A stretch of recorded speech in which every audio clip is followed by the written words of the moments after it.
परमानंद mission Alandi Vallabham.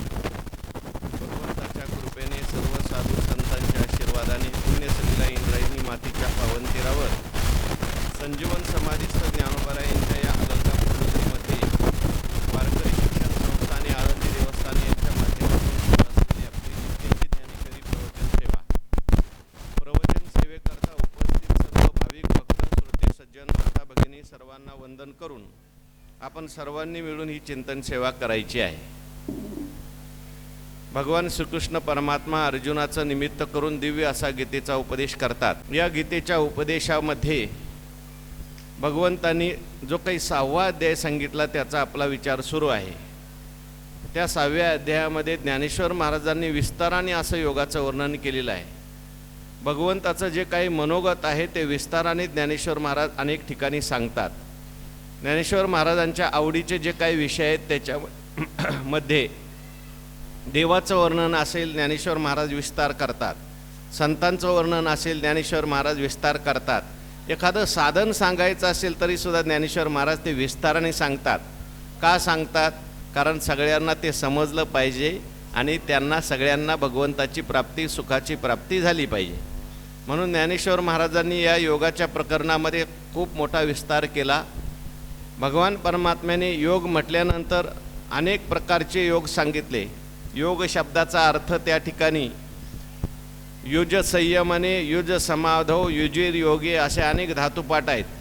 साधन म्हणून सुद्धा योग घेता येतं आणि साध्य म्हणून सुद्धा योग घेता येतं. साधनामध्ये भिन्न भिन्न प्रकार आहेत.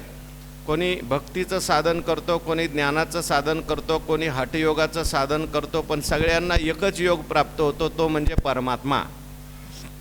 परमात्मा स्वरूपाची प्राप्ती त्यांना होते.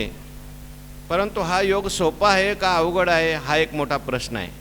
साधनाच्या बाबतीमध्ये काही ठिकाणी असा उल्लेख येतो की हे साधन सोपं आहे आणि काही ठिकाणी उल्लेख येतो की अवघड आहे. जसं आपण नामस्मरणाच्या बाबतीत जर पाहिलं, नामस्मरण सोपं का अवघड हो? सोपं आहे का अवघड आहे? हां, जे सोपं आहे म्हणतील त्यांना मी विचारणार, तुम्ही किती दिवसात किती नामस्मरण करता? नामस्मरण सोपं आहे आपण का म्हणतो? कारण आपण रोज प्रमाण म्हणतो, नामसंकीर्तन साधन पै सोपे, म्हणून आपल्याला सोपं वाटतं. पण नामस्मरण जसं सोपं आहे तसं नामस्मरण अवघड आहे अशी प्रमाण आहेत. जन्मजन्मांतरीची असेल पुण्य सामुग्री, तरीच नाम जीवागरी येईल श्रीरामाचे. अनंत जन्माचे सुकृत पदरी, त्याचे मुखी हरी पैठा होय. अनंत जन्माचं पुण्य पाहिजे तेव्हा देवाचं नाव मुखात येतं. नाम सोपं का अवघड? आता अवघड आहे. आणि तुकाराम महाराज म्हणतात नामसंकीर्तन साधन पै सोपे. मग सोपं का अवघड? सोपं आहे. नाम सोपंही आहे, नाम अवघडही आहे. कोणाला सोपं आणि कोणाला अवघड लक्षात घ्या. नामस्मरण करणाराला नामस्मरण सोपं आहे. ज्याचं पूर्व पुण्य आहे त्याला नामस्मरण सोपं आहे. आणि ज्याच्याकडे पूर्व पुण्य नाही त्याला करता म्हणजे नामस्मरण काय आहे? अवघड आहे. तसं योगाच्या बाबतीत सुद्धा योग सोपा आहे अशी प्रमाण आहेत आणि योग अवघड आहे अशी प्रमाण आहेत. योगाच्या बाबतीमध्ये योग अवघड आहे असं अनेक ठिकाणी सांगितलं. 12व्या अध्यायात भगवान परमात्मा म्हणतात क्लेशोदिकतरस्तेषाम चेतसाम अव्यक्ताहि गतिर् दुःखम देहवद्भिर अवाप्यते. योगाची या वाटा जे रिगालिगा सुवटा, तया दुःखाचाची वाटा भागा आला. हो, पाहे पा लोहाचे चणे, जे बोचरिया पडती खाणे, पोट भरणे की प्राणे शुद्धी होय असं ज्ञानेश्वर महाराज म्हणतात. मग योग सोपा का अवघड वाटतो? आता तुम्हाला हे ऐकल्यावर असं वाटतं बापरे नको योग याग विधी. हो, लोक लगेच प्रमाण पाठ करून ठेवतात. योग याग विधी येणे नो हे सिद्धी. पण आता योगाची देवानी सोपी पण प्रमाण सांगितली. भगवान परमात्मा म्हणतात एरवी योगासारखे सोपे काय आहे? अहो, योग सोपा सुद्धा आहे. उगाच इंद्रिय बागुल करतात. वास्तविक पाहता योग अवघड नाही. मग आता सोपा का अवघड? तर सोपाही आहे, अवघड आहे. करील त्याला आणि न करील त्याला अवघड आहे. त्याप्रमाणे भगवान परमात्मा या श्लोकामध्ये सांगतात, अरे बाबा, असंयतात्मना योगो दुष्प्राप्य इति मे मती. ज्याने मनाचं वाणीचं इंद्रियाचं संयमन केलं नाही त्याच्याकरता अवघड आहे, शक्यच नाही.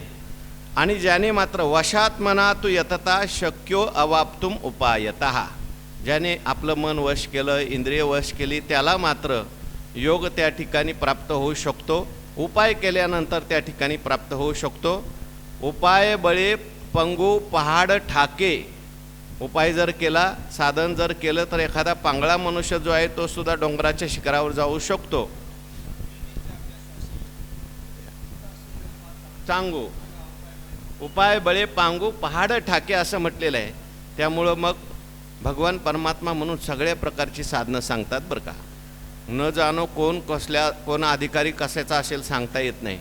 म्हणून ज्ञानेश्वरीमध्ये भगवंतांनी सगळी साधनं सांगून टाकलेली आहे. एखादा योगी असेल त्याला असं वाटतं ज्ञानेश्वरी आमच्याकरताच आहे. 6वा अध्याय ते म्हणणार, बघा 6वा अध्याय उघडून काय सांगितलं 6व्या अध्यायामध्ये. एखादा भक्त असला तर तो काय म्हणतो, ज्ञानेश्वरी कोणाकरता आहे? भक्तांच्या करताच आहे. एखादा ज्ञानी मनुष्य असेल, ज्ञानी मार्गाचा साधक असेल, तो म्हणता हो देव बोलिले एक, हो साचचे बोलाचे हे शास्त्र, आत्मा अवतरती मंत्र अक्षरी ये. अहो देवाने ज्ञान सोडून एक बोलले, दुसरं काहीच बोलले नाही. एक काय बोलले? एक असलेला जो परमात्मा आहे त्याच्या संबंधाने ज्ञान भगवान परमात्म्याने सांगितलं. तेव्हा विचार कशा करता चाललाय? करील त्याला सोपा, न करील त्याला अवघड. प्रयत्न करील त्याला अवश्य सोपा आहे. थोडे आहे चित्त साह्य झाली. म्हणून भगवान परमात्मा म्हणतात, जो कोणी आपली इंद्रिय ताब्यात घेईल, मनाला आवरण्याचा प्रयत्न करील त्याला मात्र योग सोपा आहे. जो करणार नाही त्याला मात्र अवघड आहे. तेच वर्णन आता आपलं सुरू आहे बघा. जो करत नाही त्याला अवघड कसा आहे? परी यमनियमाची वाटा न वचिजे, कही वैराग्याची से न करीजे, केवळ विषय जळी ठाकीजे बुडी देवोनी. काही असे ग्रस्त असतात, काही असे लोक असतात की यम नियमाच्या वाटा न वचिजे, म्हणजे त्यांना यम नियम यांची वाट माहिती नाही, ते कधी त्या वाटेला गेले नाही. हो, लोक म्हणतात आम्ही त्या भानगडीत पडतच नाही. हो, आपण म्हटलं ना कीर्तनाला चला, प्रवचनाला चला व वारीला चला, आम्ही त्यासल्या भानगडीत नाही. म्हणजे त्यांना ही भानगड वाटते, बाकीचं काय सगळं भानगड वाटत नाही. म्हणजे या वाटेला ते चुकून सुद्धा लागत नाहीत. यमनियमाच्या वाटा न वचिजे, काही वैराग्याची से न करीजे, कधीच वैराग्याची आठवण सुद्धा त्यांना होत नाही. केवळ विषय जळी ठाकीजे बुडी देऊनी, केवळ विषय रूपी जलामध्ये बुडी देऊन असतात. अशा लोकांना योग प्राप्त होईल का? अशा लोकांना समाधी लागेल का? हो लागेल, पण मग कोणती दुसरी समाधी लागते त्यांना. आल्या आल्या झोप लागायला लागते, आल्या आल्या किंवा दुसरं काहीतरी चिंतन सुरू होतं. म्हणून यमनियमाच्या वाटा न वचिजे, कारण ही योगाची पायरी सांगितली. कोणताही योग करायचा असेल तर त्याला यम नियम पाहिजे बरं का.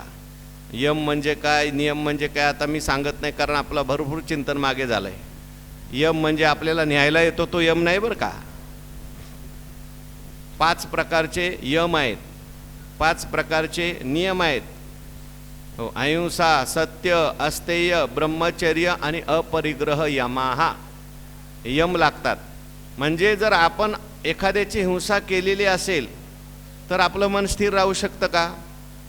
अहो भक्ती करायची असेल, ज्ञान करायचे असेल, एखादा मनुष्य एखाद्याला खून करून आला, मारून आला आणि बसला देवाचं ध्यान करायला, त्याचं देवाचं ध्यान होईल का? ते मारलेल्याचं ध्यान होईल? तिकडचं ध्यान त्याला होणार, मन त्याचं विक्षिप्त राहणार. म्हणून अहिंसा सांगितली. अहिंसा शब्दाचा अर्थ ज्ञानेश्वर महाराजांनी फार व्यापक केला आहे बरं का. नुसतं शरीराने मारणं नाही, मनाने सुद्धा कोणाला काय बोललं तरी सुद्धा हिंसा होते. हो, ज्ञानेश्वर महाराज म्हणतात अहिंसेचं किती मोठं रूप सांगितलं. अहिंसेकरता स्वतंत्र ओवी सांगितली.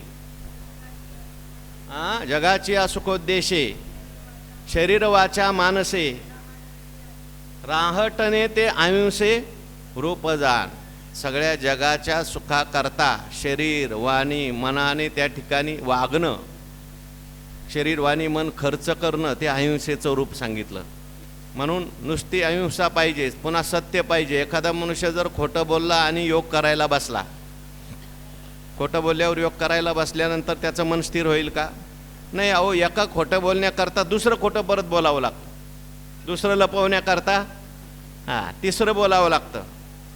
हो, ते रेल्वेमध्ये वडिलांनी मुलाचं वय झालेलं होतं पण तरी अर्ध तिकीट काढलं, बरेच वेळेला करतात. आणि मुलाला सांगितलं, हे बघ प्रवास होईपर्यंत कोणाला वय सांगायचं नाही, वय विचारलं तुला कोणी तर म्हणायचं माझ्या बाबाला विचारा. म्हणजे मुलगा होता 15 वर्षाचा आणि 12च्या पुढं तिकीट लागतं असं काहीतरी असेल. पण तो मुलगा असा हुशार होता, रेल्वेत प्रवास करायला लागल्यानंतर, आता ते रेल्वेत म्हटल्यानंतर ते येतात, वडावाला येतो, आणखीन काय काय खाणारे येतात, तर खायचं आलं की तो म्हणायचा बाबा मला ते घ्या. घ्या म्हटल्यानंतर वडील म्हणायचे अरे आपल्याकडे पैसे नाही. म्हटलं तुम्ही घेता का सांगू मी लोकांना माझं वय. त्या पोराने त्या तिकटाच्या 4 पट पैसे वसूल केले. म्हणजे एक खोटं लपवायचं म्हटलं तर अनेक प्रकारचं खोटं लपावं लागतं.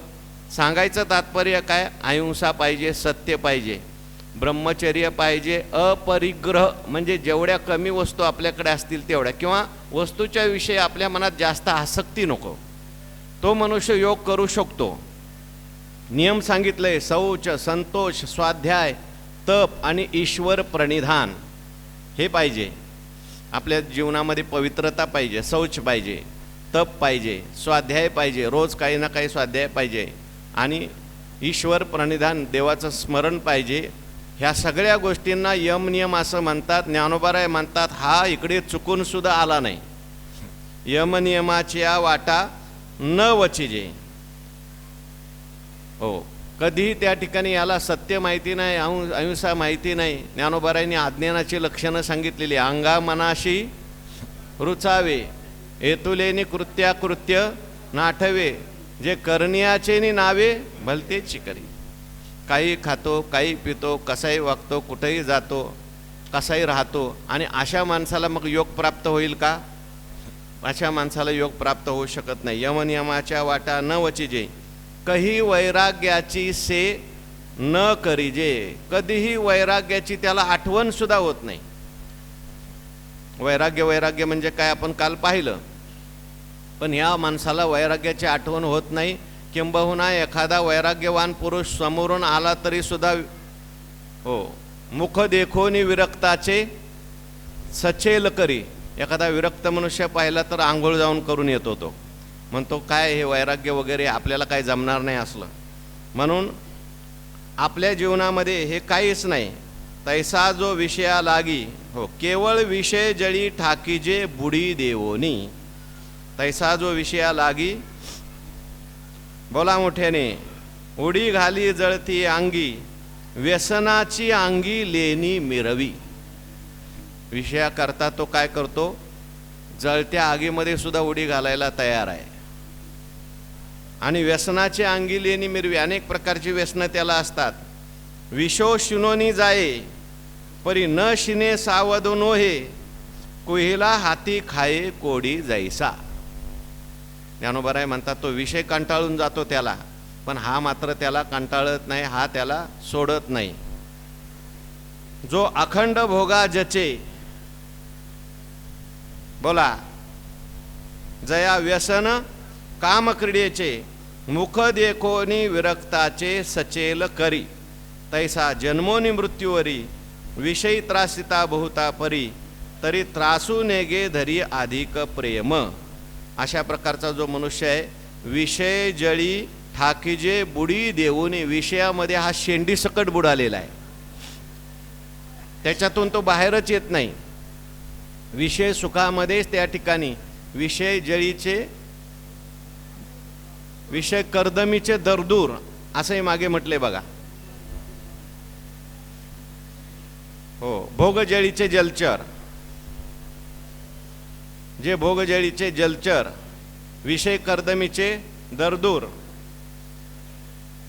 अशा प्रकारे ज्याची अवस्था आहे, जो कधी त्या विषयापासून अलिप्त होत नाही, विषयामध्येच बुडालेला आहे, असा जो कोणी असेल, ज्ञानेश्वर महाराज म्हणतात की अशा मनुष्याला योग प्राप्त होणं कधीही शक्य नाही. योग जो आहे तो जरी सोपा असला तरी योग प्राप्त होण्याकरता योगाचं साधन आपल्या जीवनामध्ये पाहिजे. अशा मनुष्याला योग प्राप्त होत नाही. या झालिया मानसा कही, युक्तीची कांबी लागली नाही, तरी निश्चल होईल काही कैसेनी सांगे. अशा प्रकारचा जो मनुष्य आहे, ज्याच्या जीवनामध्ये यम नियम नाही, ज्याच्या जीवनामध्ये वैराग्य नाही. वैराग्य म्हणजे वाईट गोष्टींचा त्यागच नाही, कसल्या प्रकारचा नियमच नाही. हो, जे दिसलं ते पाहतो, जे दिसलं ते खातो, जे दिसलं ते त्या ठिकाणी ऐकतो, जे कानाला वाटेल गोड ते ऐकतो. आणि असं असल्यानंतर मग त्या मनुष्याच्या जीवनामध्ये ज्ञानोबा म्हणतात, या झालिया मानसा कही. अशा प्रकारचा जो मनाचा मनुष्य असेल, युक्तीची कांबी लागली नाही. युक्तीची कांबी म्हणजे युक्तीचा चिमटा, युक्तीची काठी त्याने कधी आपल्या इंद्रियांना लावलेली नाही. तरी निश्चल होईल काही कैसेनी सांगे. तर त्या माणसाचं मन त्याचं निश्चल होईल असं तू सांगू शकतोस का? कसं काय निश्चल होईल बरं? अशा माणसाचं मन कधी निश्चल राहत नाही. निश्चल मन जर पाहिजे असेल तर मागे भगवान परमात्मा सांगून आले, त्याच्या जीवनात युक्ती पाहिजे. युक्त हार विहारस्य युक्त चेष्टस्य कर्मसु युक्त स्वप्नावबोधस्य योगो भवती दुःख. हा तो योग त्याच्या जीवनामध्ये दुःखाला कारणीभूत होतो. युक्त शब्द महत्त्वाचा आहे बरं का. अजिबातच सेवन करायचं नाही असंही नाही, आणि आजी भरपूर सेवन करायचं असं नाही. माणसाचं युक्त सगळं पाहिजे. युक्त आहार विहार, नेम इंद्रियाशी सार, नसावी बासर निद्रा बहुभाषण. युक्त सांगितलं म्हणजे एखादा मनुष्य असा असेल की अजिबातच जेवत नाही, त्याला योग प्राप्त होणार नाही. कारण जेवलाच नाही तर त्याचं लक्ष सगळं प्रवचनात बसलं तरी कुठं लागणार? तिकडे लागणार. हो, कधी जेवण तयार होईल, आता कधी मला कोणतरी आणून देईल, याच्याकडे लक्ष लागल्यानंतर चिंतन काय होईल? म्हणून जेवायला सांगितलंय. एकदम मनुष्य एकदम खूपच जेवला, इतका जेवला की आला प्रवचनात डुकलीच लागायला लागली, त्याला तरी प्रवचन कसं मिळेल किंवा अभ्यास कसा काय घडेल? घडणार नाही. एखादा असा आहे की तो रात्रीचा झोपतच नाही, त्याला योग होत नाही. एखादा असा आहे की रात्रभर जागाच राहतो, त्याला योग होत नाही. म्हणून सांगितलं, युक्त आहार तरी सेविजे, युक्तीचे नि मापे मविजे, क्रिया जाता आचरिजे तयाची स्थिती. म्हणजे नुसता आहाराचं नाही, सगळ्या क्रिया. पाहायचं असेल युक्त पाहायचं, एकदमच डोळे झाकून दिवसभर बसू नका आणि एकदम नुसते डोळे उघडे ठेवूनच राहू नका. त्या ठिकाणी ऐकायचं असेल तरी युक्त पाहिजे, बोलायचं असेल तरी एकदम मौनही धरू नका आणि एकदम दिवसभर बडबडही करू नका. काय काय असे असतात, केलं तरी एकदम मौनच, आणि मग दुसऱ्या दिवशी ते तोंड जे आहे ते जास्त सुटतं. आणखीन मग अगोदरचं जे काय राहिलेलं असतं ते सगळं काढून घेतं. म्हणून माणसाने युक्त पाहिजे. युक्त आहार विहार नेम इंद्रियाशी सार आपण चिंतन करून केलो. म्हणून ज्ञानोबाराय म्हणतात, युक्तीची कांबी लागली नाही. त्यासाठी युक्तीची कांबी लावावी लागते. कांबी म्हणजे काठी किंवा चिमटा घ्यावा लागतो की नाही, बास आता एवढंच, आपण एवढंच खायचं, याच्यापेक्षा जास्त खायचं नाही. एवढंच बोलायचं, याच्यापेक्षा जास्त बोलायचं नाही. एवढंच पाहायचं, याच्या पुढे जास्त पाहायचं नाही. अशी युक्ती आपल्या जीवनामध्ये पाहिजे. तरी निश्चल होईल काही कैसेनी सांगे. असं जर युक्ती जीवनामध्ये नसेल तर त्या ठिकाणी कसं काय निश्चल होईल? होणार नाही. पुराणामध्ये अनेक प्रकारच्या कथा आलेल्या आहेत या संबंधाने. मागे आपण पाहून गेलो, ययाती नावाचा राजा होता, त्याची कथा आलेली. ययाती नावाचा राजा भगवान परमात्म्याचा पूर्वज आहे. तो त्याला त्या ठिकाणी म्हातारपण प्राप्त झालं. अनेक संसाराचा उपभोग घेतला, चांगलं खाल्लं, चांगलं प्याला, सर्व काही भोग घेतले. पण पुढे अशी भीती वाटायला लागली, आता आपण म्हातारा झालो, आता आपल्याला हे पुढे शक्य होणार नाही. 3 मुलं होती, त्यांना बोलवलं आणि सांगितलं, हे बघा, वडिलांची आज्ञा पाळणं हे मुलाचं कर्तव्य असतं. तुम्ही वडिलांची आज्ञा पाळली पाहिजे. आता मुलांना असं वाटलं, वडील काहीतरी काम सांगतील, मला पंढरपूरला घेऊन चला, हरिद्वारला घेऊन चला, असं काहीतरी म्हणतील. काय आज्ञा आहे तुमची बाबा, सांगा, तुमची आज्ञा पाळणं हेच आमचं काम आहे. म्हटले, काय नाही, माझं म्हातारपण घ्यायचं आणि तुमचं तरुणपण द्यायचं. आता असं म्हटल्यानंतर तिघं जे मुलं होती त्याच्यातले 2 जे होते त्यांनी मात्र विरोध केला. म्हटले बाबा हे तुम्हाला शोभतं का? अहो तुमचं वय काय झालं आणि हे सगळं असताना तुम्ही असा विचार करता? असं म्हटल्यावर त्या म्हाताऱ्याला राग आला, उलट त्यांना शाप देऊन टाकला. पण एक मुलगा होता तो म्हणायला लागला काय हरकत नाही बाबा, माझं तारुण्य घ्या, तुमचं म्हातारपण मी घेतो. असं म्हटल्यानंतर त्याने पुन्हा तरुण झाला, अनेक वर्ष सगळ्या संसाराचा उपभोग घेतला. अनेक वर्ष संसार केल्यानंतर मग मात्र त्याला वैराग्य निर्माण झालं. तो म्हणतो न जातु काम कामानाम उपभोगे न शाम्यती हविषा कृष्ण वर्तमेव भूये एवाभिवर्धते. त्या काय इंधने निमाला अग्नी कोठे विषय सेविता कोण तृप्त झाला. इंधने निमाला अग्नी कोठे, विषयाचं सेवन केल्यानंतर त्या ठिकाणी इंद्रिय शांत झाली असं कधी शक्य होत नाही बरं का. भोगी काम वाढे इंधने आगीसे हाकाक चढे. अशा प्रकारची स्थिती होते. म्हणून एक वेळ अशी करावी लागते, त्याला युक्ती करावी लागते, त्याला कुठेतरी त्या ठिकाणी नियम लावावा लागतो. एकदम निरुद्ध करता येत नाही आणि एकदम अति आसक्ती जीवनामध्ये असू नये, त्याला काहीतरी नियम असला पाहिजे. म्हणून युक्तीची कांबी लागली नाही तरी निश्चल होईल काही कैसेनी सांगे. कसं काही निश्चल होईल? अशा माणसाचं मन एकदम अशांत राहतं. जो मनुष्य कोणताही नियम जीवनामध्ये पाळत नाही अशा माणसाचं मन एकदम चंचल राहतं. तो बसला तरी सारखं त्याचं मन चंचल असतं, हा विषय घेऊ का तो विषय घेऊ का तो विषय घेऊ. म्हणून त्याला योग साधन भगवान परमात्मा म्हणतात जमणार नाही. मनोनी मनाचा अनुग्रह ऐसा उपाय जो आहे तो आरंभी मग नोहे कैसा पाहो. म्हणून भगवान परमात्मा म्हणतात म्हणून मनाचा जो काही निग्रह आहे, निग्रह होय ऐसा उपाय जो आहे तो आरंभी, त्याचा तू आरंभ कर आणि मग नोहे कैसा पाहो. मग जर तुला जर योग प्राप्त झाला नाही तर मी बघतो म्हणे. पण पहिल्यांदा तू त्या ठिकाणी आरंभ कर. आरंभ केलाच नाही, नामस्मरण करत नाही, चिंतन करत नाही, नियम करत नाही आणि आम्हाला जमत नाही असं म्हणायला लागला तर ते त्या ठिकाणी आपला प्रमाद आहे. लक्षात ठेवा, आपण आरंभ केल्यानंतर त्या ठिकाणी आपल्याला भगवान परमात्मा सुद्धा सहाय्य केल्याशिवाय राहत नाही. म्हणून पहिल्यांदा तुम्ही निग्रह करा. भगवान परमात्मा म्हणतात म्हणून मनाचा निग्रह होय ऐसा उपाय जो आहे तो आरंभी. मनाच्या निग्रहाचा मी तुला जो उपाय सांगितलेला आहे तो आरंभ कर. कोणता उपाय सांगितला भगवंतानी? मनाच्या निग्रहाचे 2 उपाय काल सांगितले. कोणते कोणते सांगितले? अभ्यास आणि वैराग्य हे 2 उपाय सांगितले. अभ्यास कशाला म्हणायचं? आपल्याला जिकडे मन लावायचंय रोज थोडं थोडं थोडं तिथं लावायचं. उदाहरणार्थ पांडुरंगाकडे मन लावायचंय, रोज सकाळी उठल्या उठल्या पांडुरंगाचं ध्यान करायचं. फोटो असेल नाही नसेल आपलं मन एकदम स्थिर होत तर एखादा फोटो घ्यायचा, त्या फोटोवर मन ध्यान स्थिर करायचंय. फोटो नसेल मनातल्या मनात चिंतन करायचंय. मानसिक उपासना सुद्धा करता येते. अभ्यास म्हटलेला आहे त्याला. मी पंढरपूरला गेलो, चंद्रभागेमध्ये स्नान केलं, पांडुरंगाच्या दर्शनाला गेलो. पांडुरंग परमात्मा विटेवर उभे आहेत. कसे उभे आहेत? पाय पहिल्यांदा त्यांच्या पायाचं दर्शन करायचं. विटेवर उभे आहेत, त्याच्यानंतर त्यांचे समान पाय आहेत. त्याच्यानंतर भगवान परमात्म्याने कमरेवर हात ठेवलेले आहेत.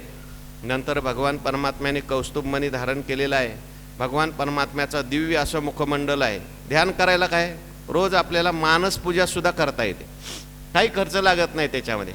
पण रोज जर तो अभ्यास असेल त्या अभ्यासाचा परिणाम असा होतो की एक स्थिती अशी येते की आपल्याला ध्यान करावं लागणार नाही, त्यावेळेस आपण उठलं की ध्यान सुरू होतं. अभ्यासाचं फार मोठं महत्त्व आहे. सगुणाचा अभ्यास असेल निर्गुणाचा असेल,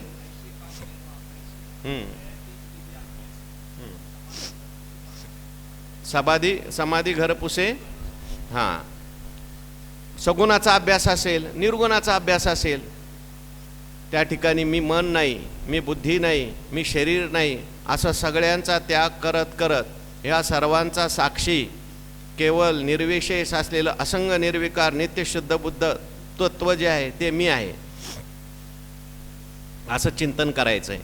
आणि नंतर ही वृत्तीसुद्धा जाऊन केवळ निर्विशेष आनंदामध्ये आपल्याला अभ्यासाच्या द्वारे जाता येतं.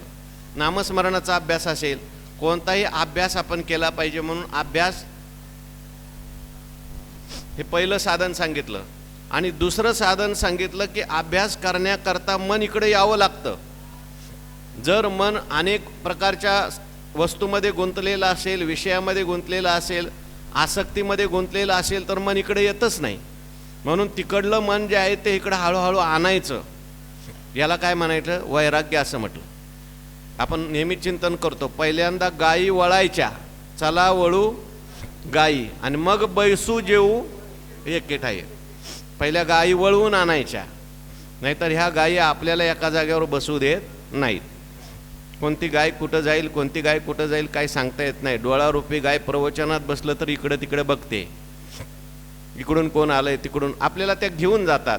म्हणून पहिल्यांदा गायी वळवून आणायच्या, पण आणल्यानंतर त्या गायींना काहीतरी चारा पाणी दिला पाहिजे, नाहीतर त्या गायी परत जातात. म्हणून ह्या इंद्रियांना काहीतरी चांगला विषय दिला पाहिजे, व्यापक विषय दिला पाहिजे, तर इंद्रिय स्थिर होतात. आणि व्यापक विषय जर कोणता असेल तर तो भगवान परमात्मा आहे. म्हणून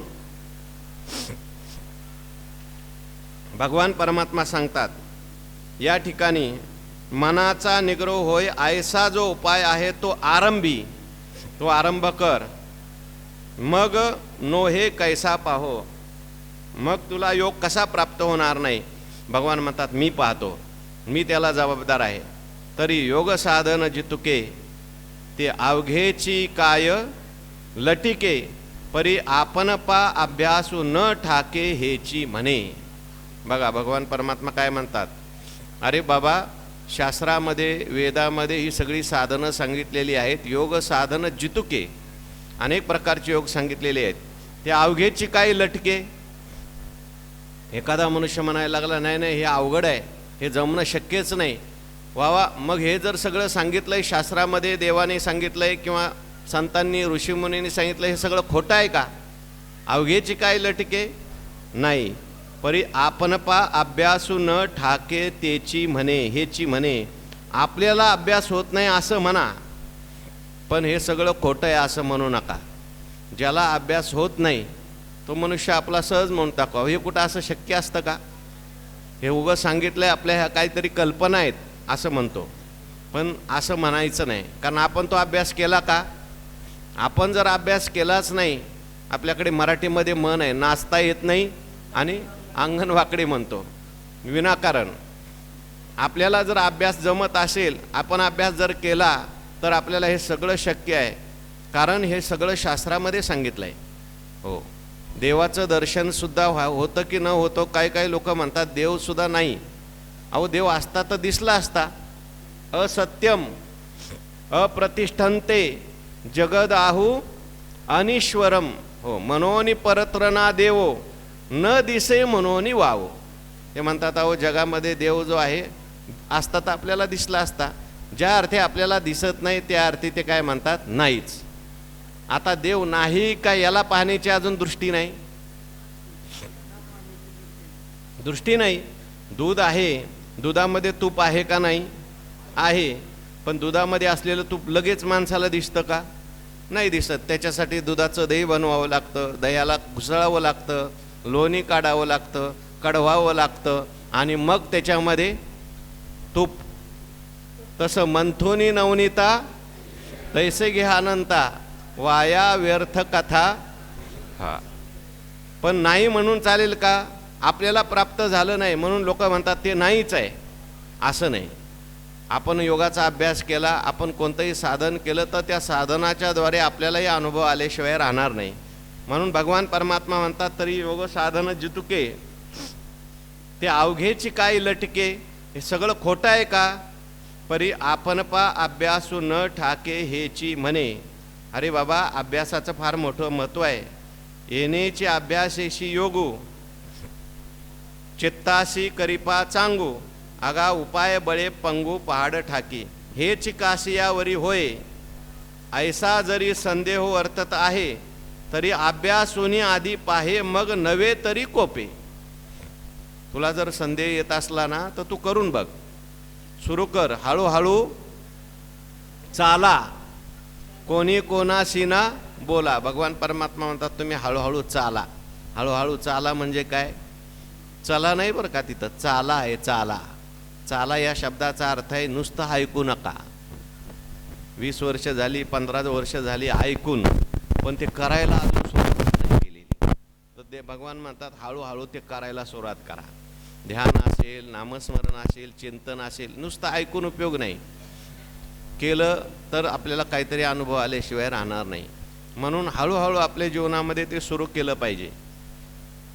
ते जर केलं तर त्या ठिकाणी तरी अभ्यासुनी आधी पाहे मग नव्हे तरी कोपे, तेवी सदभ्यासे निरंतर चित्ताशी परमपुरुषाची मोहर लावी मग शरीर. ते राहिलं काय, केलं काय. अरे अभ्यासाचं किती मोठं महत्त्व 12व्या अध्यायामध्ये सांगितलं. अगं अभ्यास म्हणजे येणे काही निपजे ऐकणे नाही. असं काहीच नाही की जे अभ्यासाने प्राप्त होत नाही. भगवान परमात्मा म्हणतात विषकी आहारी पडे, आपण नेहमी रोया म्हणतोय. समुद्री पाय वाट जोडे अभ्यासाचे निबळे, एकागती अंतराळे व्याघ्र सर्प प्रांजळे केली एके. म्हणून अभ्यासाशी काही सर्वथा दुष्कर नाही, या लागे माझ्या ठाई अभ्यासे मिळ म्हटलं. म्हणून अंगी योगाचे होय बळ, तरी मन केतुले चपळ. काय महदादी हे सकळ आपण हे. ज्ञानोबाराय लिहितात अंगी अभ्यासाचे बळ. माणसाच्या अंगामध्ये जर अभ्यासाचं बळ असेल, काय अभ्यासाने सुद्धा माणसाला बळ प्राप्त होतं. बळाचे तसे अनेक प्रकार आहेत. शरीराचं बळ आहे, विद्येचं बळ आहे, सत्तेचं बळ आहे, असे अनेक बळ आहेत. पण देवाची प्राप्ती करून घ्यायची असेल तर एक बळ लागतं, ते म्हणजे भावाचं बळ लागतं आणि त्याच्याबरोबर अभ्यासाचं बळ लागतं. भावाचं म्हणजे प्रेमाचं, भक्तीचं, श्रद्धेचं, आणि महत्त्वाचं बळ म्हणजे अभ्यासाचं बळ आहे. अभ्यास शब्दाचा अर्थ आहे पुन्हा पुन्हा ती गोष्ट करणं, युक्तीने ती गोष्ट करणं, हळूहळू ती गोष्ट करत राहणं. असं अभ्यासाने त्या ठिकाणी हे जर बळ माणसाकडे असेल तर अभ्यासाचे नि बळी आत्ताच आपण म्हणून आलो हवी. अंगी योगाचे होय बळ, तरी मन केतुले चपळ.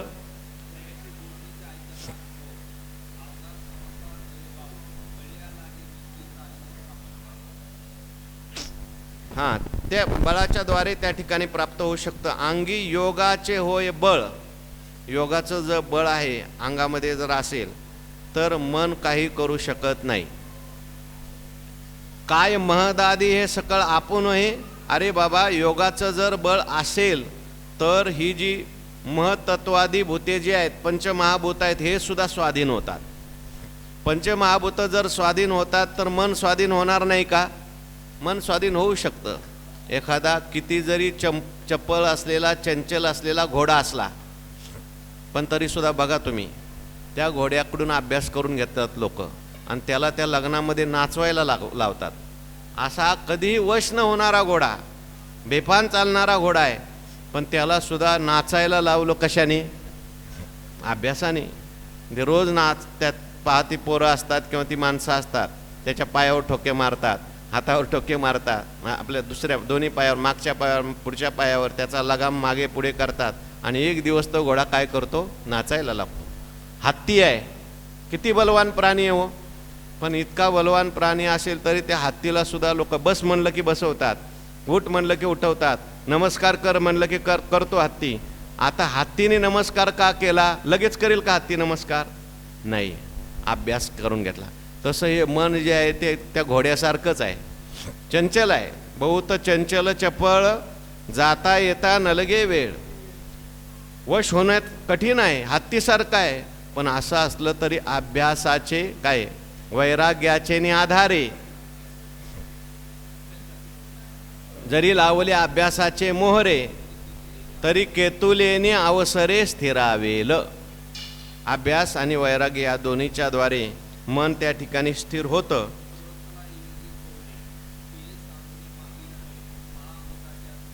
माथयावरी. हो, अहो योग वशिष्ठामध्ये असं आलंय, दैन्य दारिद्र्य दुःखार्था ये चान्ये पुरुषोत्तमा, पौरुषेनैव यत्नेन याता देवेंद्र तुल्यताम. एखादा दीन असलेला, दुःखी असला, पण त्याने जर जीवनात प्रयत्न केले तर तो इंद्राच्या बरोबरीला जाऊ शकतो. तपश्चर्येच्याद्वारे.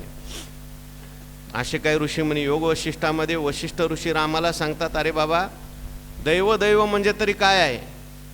पूर्वी केलेले प्रयत्न म्हणजे दैव आहे, पूर्वी केलेलं कर्म म्हणजे दैव आहे. त्यांनी असं सांगितलं, एक दैव नावाचा एडका आहे आणि इकडून प्रयत्न नावाचा एडका आहे. या दोन्ही एडक्याची झुंज लागलेली असते आपल्या जीवनात. म्हणजे एक प्रारब्ध कर्म आणि एक प्रयत्न, यांची दोघांची झुंज लागलेली असते. जो एडका बलवान होतो त्याचा विजय होतो. नुसतंच आपण प्रारब्ध करत बसलो आणि प्रयत्न काहीच केले नाही तर मग प्रारब्ध आपल्यावर विजय मिळवतं.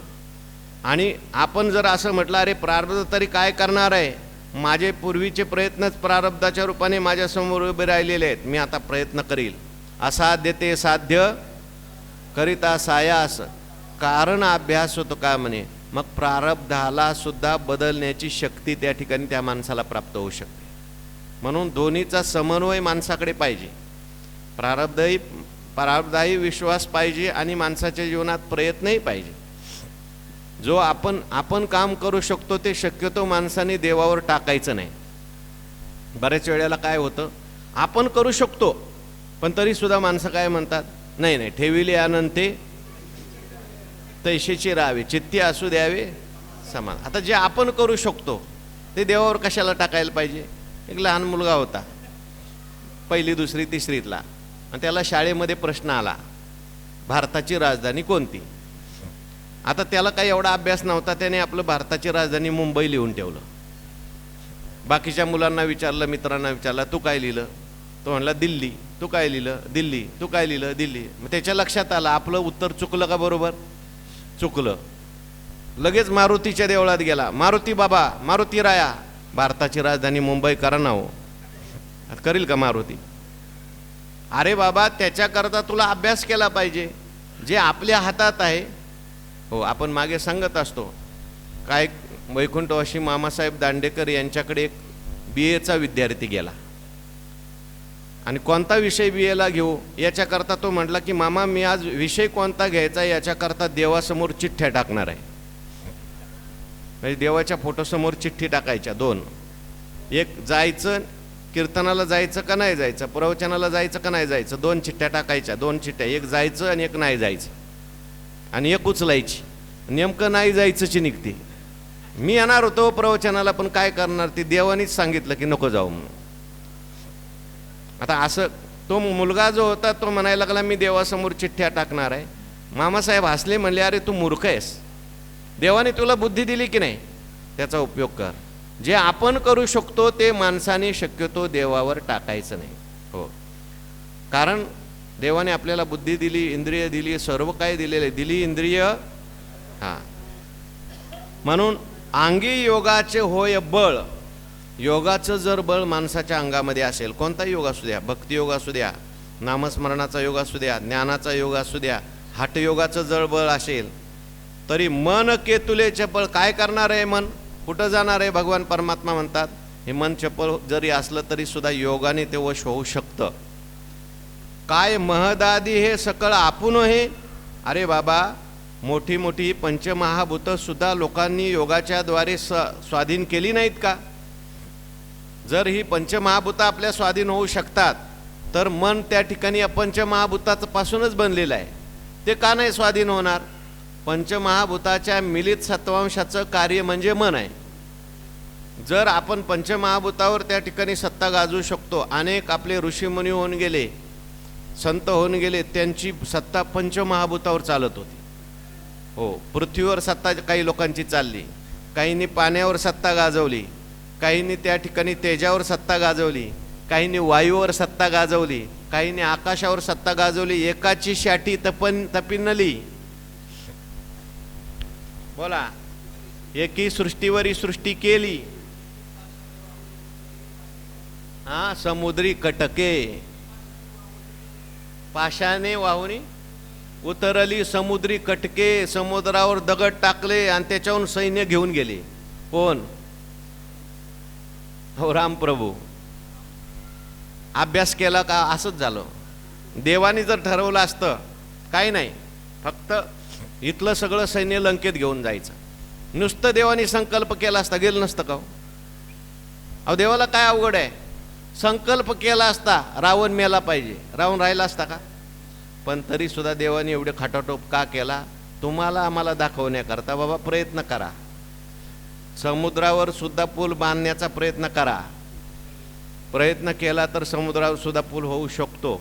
म्हणून अनेक लोकांनी पंचमहाभूतावर सुद्धा त्या ठिकाणी विजय मिळवला. अहो ज्ञानेश्वर महाराजांनी पृथ्वी नावाचं तत्व आहे, भिंत होती, चल म्हटल्यावर भिंत चालायला लागली. अगस्ती नावाचे ऋषी होते, सगळं पाणी जे आहे एका घोटामध्ये सगळा समुद्र पिऊन टाकला. कशाच्या जोरावर? योगाचे बळ, अंगी योगाचे होय बळ, तरी मन केतुले चपळ, काय महदादी हे सकळ आपण हे. अरे बाबा, हे सगळं त्या ठिकाणी जर वश होतात, मन काय आपल्याला वश होणार नाही का? येथ अर्जुन म्हणे निके, देवो बोलती ते न चुके, साच योग बळेशी न तुके मनोबळ. मग अर्जुन थोडासा आता कबूल झाला बरं का, बरोबर आहे देवा. तेथ अर्जुन म्हणे निके, चांगलं बोलला देवा तुम्ही. आतापर्यंत आम्हाला योगाचे उपाय सांगितले, मार्ग सांगितले, कसं मन स्थिर करायचं सांगितलं. खरंच देवा तुम्ही खूप चांगलं सांगितलं. देवो बोलती ते न चुके, कारण तुम्ही शेवटी कोण आहात? देव आहात. आणि देव जे बोलणार आहे ते चुकणार आहे का कधी? अहो देव जो आहे तो सर्वज्ञ आहे, सर्व शक्तिमान आहे. तो जो बोलतो तसं तसं होतं.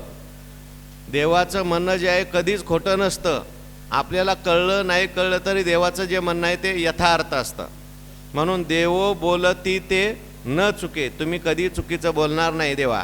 तुम्ही सांगताना कधी कधी ऐकण्यात माझीच गडबड होते, आम्हाला समजत नाही, त्यामुळं आम्हाला शंका येतात. पण तुम्ही जे बोललाय ती काळ्या दगडावरची रेषा आहे. तुम्ही बोललाय ते होणारच आहे, अगदी योग्य आहे. पण मला ते कळलं नव्हतं. साच योग बळेशी न तुके मनोबळ. खरं म्हणताय तुम्ही की योग बळाशी न तुके मनोबळ. योग बळाची आणि मनोबळाची तुलना होऊ शकत नाही. योगाचं जर बळ असेल तर मनाचं बळ तिथं काय तुलनेला टिकणार आहे?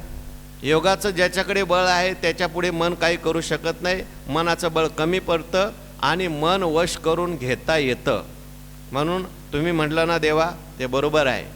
अभ्यास आणि वैराग्य जर माणसाकडे असेल तर मन वश होऊ शकतं. मी जे तुम्हाला म्हटलं होतं, हे मन कैसे केवडे, पाहो जाता तरी ना सापडे, एरवी राहटवया थोडे, हे ऐसे कैसे घडेल, जे मरकट समाधी येईल, काय राहो म्हणतलिया, असं मी म्हणत होतो. पण नाही देवा तुम्ही म्हणता ते बरोबर आहे. हो, मरकट समाधी येईल, हे ऐसे कैसे घडेल, मरकट समाधी येईल असं मी म्हणत होतो. पण अभ्यास केला तर माकडाला सुद्धा समाधी लागते ना. अहो हनुमंतराय कोण होते? समाधी नव्हती लागत का त्यांना? अहो हनुमंतरायाला अखंड समाधी, लक्षात घ्या. हो, त्या ठिकाणी जेव्हा बिभीषणजी आणि हनुमंतरायाची भेट झाली तेव्हा हनुमंतरायांना बिभीषणांनी विचारलं, आपण काल पाहून आलो, मला माझ्यावर देव कृपा करील का? ते म्हटले, कारण मला अशी शंका वाटते, मी रावणाचा भाऊ, आम्ही तमोगुणी माणसं, काही खाणारे काही पिणारे, आम्ही राक्षस. आणि मग देवाची भक्ती करायची म्हणजे सत्वगुणी शरीर पाहिजे, चांगल्या कुळात जन्माला आलेला पाहिजे. आणि मग देव माझा अंगीकार करतील का? माझा विचार चालला आहे देवाला शरण जायचं, पण देव माझा अंगीकार करील का हो? असं म्हटल्यानंतर हनुमंताच्या डोळ्यात पाणी आलं. म्हटले, अहो तुम्ही तुमचं सांगताय, तुम्ही माझ्याकडे बघा ना. तुम्ही तरी मनुष्य आहात, राक्षस का होईना पण मनुष्य, आणि मी कोण आहे? असं तिथं शब्द आले. हनुमंतराय म्हणतात, अहो आमचं सकाळी नाव घेतलं तरी माणसाला जेवण मिळत नाही. आम्ही असे असताना सुद्धा भगवान परमात्म्याने आमचा स्वीकार केला. निंदतेही तेने अगा कुळाचे या चोखटपणा न लगा, अभिजात्य जनीश लागा, व्युत्पत्तीचा वावगा सोसुका व्हावा. काही गरज नाही. कुळ जाती वर्ण हे आगवेचे अप्रमाण. पुढं बोला, एवढं तर टोक माझंही पाठ आहे. कुळ जाती वर्ण हे आगवेचे अप्रमाण, हे त्या ठिकाणी हे सगळं अप्रमाण आहे. देवाला ते काही लागत नाही. हां, येत अर्जुना माझे पण सार्थक. फक्त देवाला माझा आहे असं म्हणणारा लागतो. देव माझा आहे, देव माझा आहे असं म्हणणारा, मग तो कुठल्याही कुळातला असू द्या, स्त्री असू द्या, पुरुष असू द्या, कसाही असू द्या तरी भगवान परमात्मा म्हणतो जाऊ द्या, कसाही असू द्या, माझं म्हणतोय ना, म्हणून मी त्याचा स्वीकार केल्याशिवाय राहणार नाही. म्हणून त्या ठिकाणी कशाकरता आपला हा विषय निघाला? बिभीषणाचं सांगत होतो, पण ते का सांगत होतो? बिभीषणांना त्या ठिकाणी हनुमंतराय म्हटले की देवाने आमचा सुद्धा उद्धार केला, देव तुमचाही स्वीकार करणार आहे. मरकट समाधी येईल. जरी मरकटाला समाधी लागत नाही अर्जुन म्हटले होते, पण लागली का नाही मरकटाला समाधी? हो. काय हे ऐसे कैसे घडेल?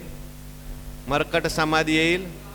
रहा म्हणतिल्या राहील महावातो. हवा कधी राहत नाही, थांबत नाही, हे बरोबर आहे, पण काही लोकांनी हवा थांबवली. हो, अशी पुराणामध्ये उदाहरणं आहेत. काही लोकांनी सूर्य थांबवला, काही लोकांनी हवा थांबवली.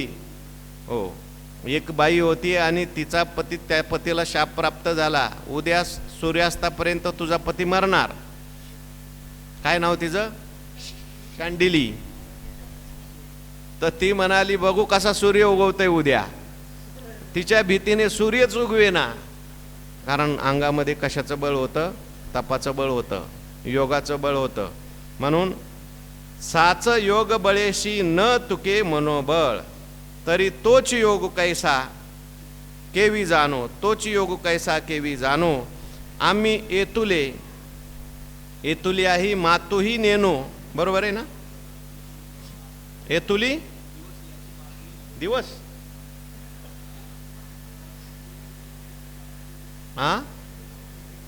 काय पाठ आहे तुमचा बघा बरं.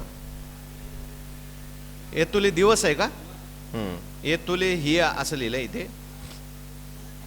तरी तोची योग कैसा केवी जाणो, आम्ही येतुले दिवस मातही नेनो, मनोनी मनाते जी मनो अनावर हे.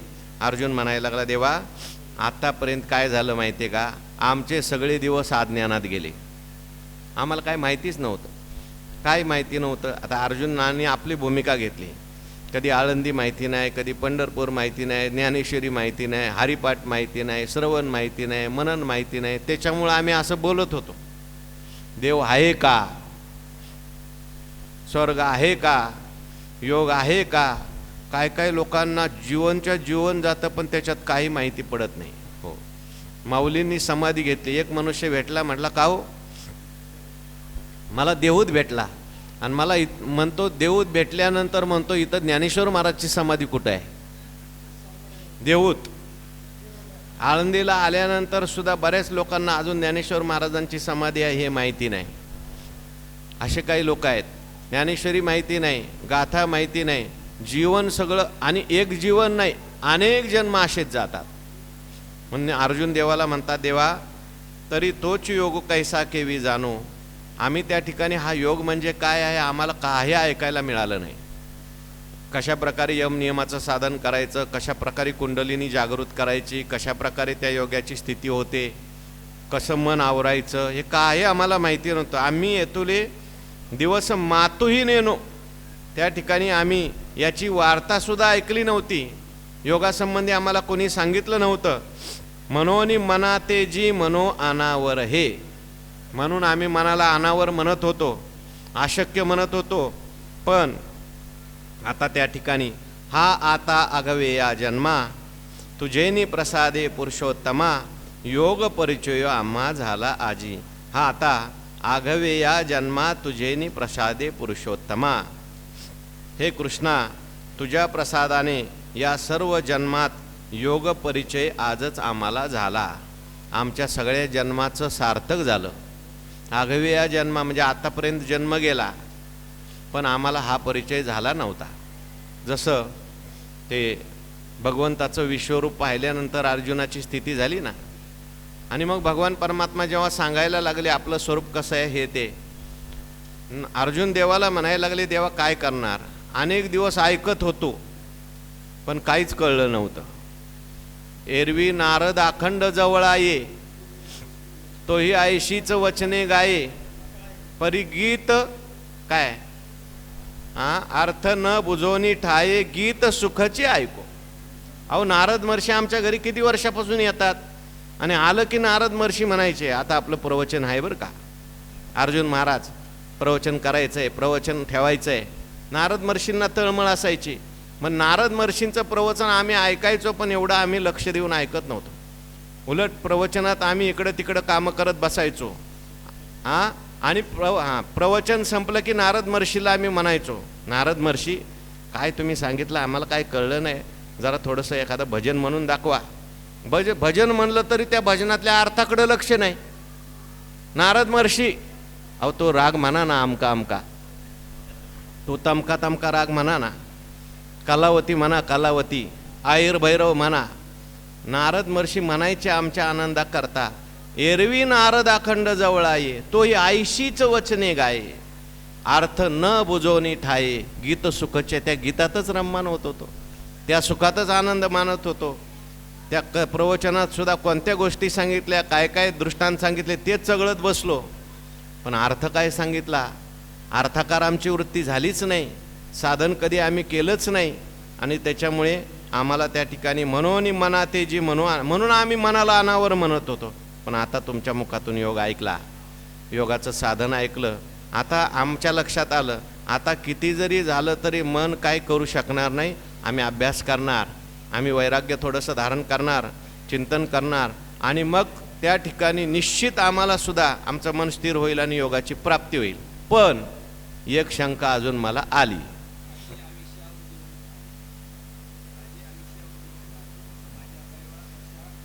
उपजली.